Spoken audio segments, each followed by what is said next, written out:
As an established industrial mineral producer, we always strive to be a good neighbour.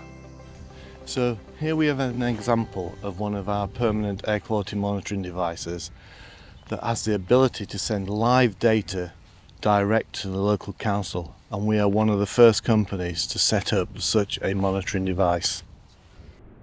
We recognise the impact mineral extraction can have on a community and a landscape and work hard to reduce it in a number of ways.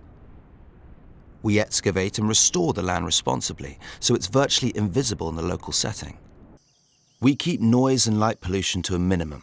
We restrict our operating hours to the absolute minimum, and whilst many quarries operate 24/7, we don't, nor do we operate on Sundays.